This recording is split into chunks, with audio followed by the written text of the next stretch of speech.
Well, the headlines are screaming that a civil war broke out on the stage in Detroit, where a gaggle of Democratic presidential wannabes congregated on Tuesday and Wednesday nights to signal their virtue, outbid each other on social justice and free stuff, and of course brag on their relative degrees of revulsion to President Trump.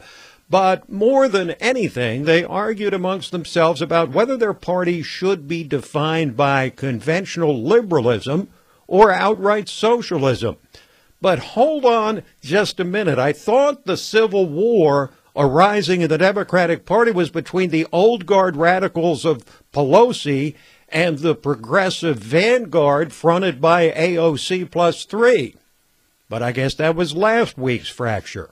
What we're now witnessing after 4 hours of raucous debate between high-profile hardline leftists and suddenly reasonable-sounding liberals is a party even more fractured than the one drawing the wrong kind of headlines about internal power struggles on Capitol Hill these days. And that makes for a triangular war. But more on that in a bit.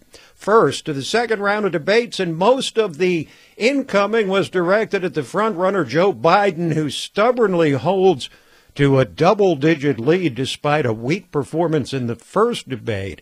Even though he was the vice president for the nation's first black president, Biden was again forced to defend his record on race and his sponsorship of the infamous crime bill 25 years ago amid the taunts of Cory Booker, who concluded with a kind of line that long shots like him were trying desperately to go viral. Mr. Vice President has said that since the 1970s, every crime bill, major and minor, has had his name on it.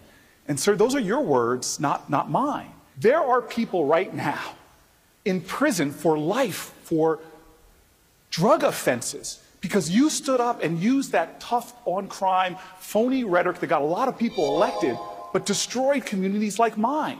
The House was set on fire, and you claimed responsibility for those laws. And you can't just now come out with a plan to put out that fire. In 2007, you became mayor.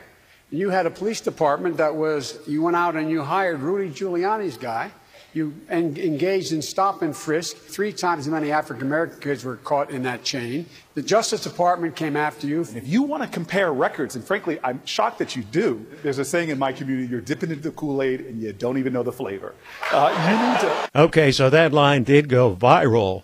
Biden was attacked on race there, but also on the gender issue by one-percenter Kirsten Gillibrand, who attacked Biden even though he's been a pro-choice liberal for his entire career. But Biden was having none of it from the opportunistic senator from New York. I came up with the It's On Us proposal to see to it that women were treated more decently on college campuses. You came to Syracuse University with me and said it was wonderful. I'm passionate about the concern making sure women are treated equally. I don't know what's happened except that you're now running for president. So I understand. So Biden had a few good retorts, but he seemed neither to strengthen nor weaken his position as the unquestioned frontrunner. But the woman who took on Biden in the first debate was, by all accounts, not so good this time. Kamala Harris, who actually got a very small bump in the end from her forceful performance in the first debate, was targeted this time, particularly by Tulsi Gabbard on her record as Attorney General in California, while Bernie Sanders, oldest of the 20 candidates in the debates, was more effective with his angry socialist diatribes against corporations this time. John Delaney, who made good use of his moments in the sun and said he was the only one on stage with experience in the healthcare industry, was attacked by Bernie for daring to make a profit on healthcare and rejecting Bernie's Medicare for All government takeover. On the Medicare for All, the hospitals will save substantial sums of money because they're not going to be spending a fortune doing billing and the other bureaucratic things that they have to do today. Second of all, maybe you did that and made money off of health care, but our job is to run a nonprofit health care system. Well, didn't that just perfectly exemplify the Democrats' tirades against essentially anyone with money, corporations, drug companies, insurance companies.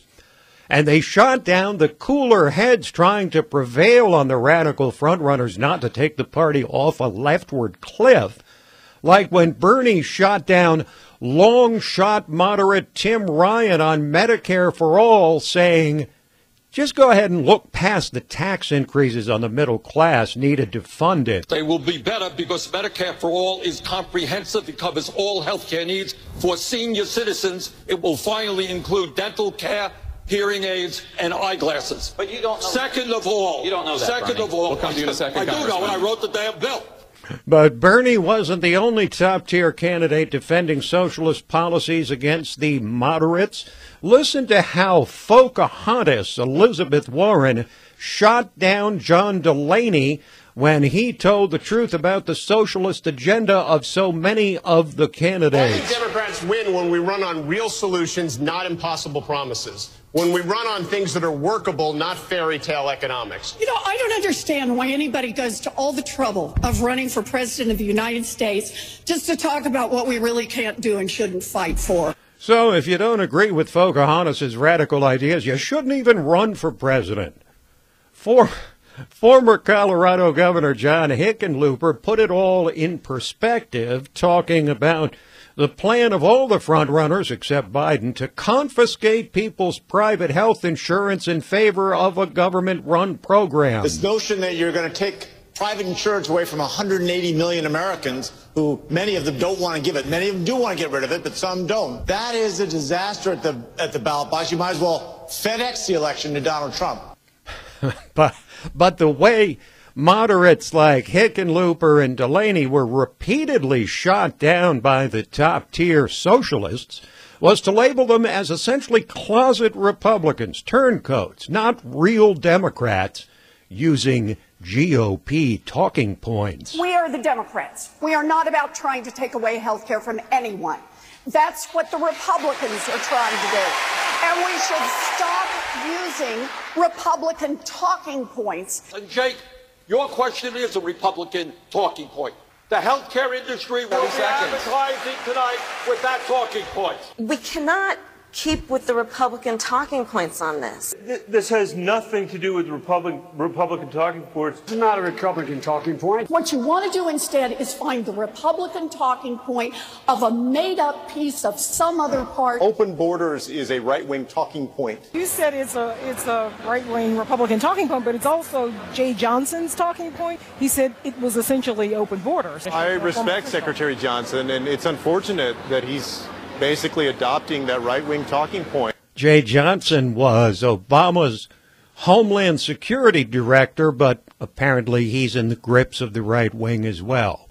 So you can call someone a communist in the Democratic Party and it goes right off their backs, but call them a Republican and man, that is cold. I will say this, if the moderates or traditional liberals were ever to arise in this contest, now's the time. We shall see whether the polling numbers for Delaney and Ryan and Hickenlooper and Steve Bullock get any kind of bump or all stay where they are at 1% or below.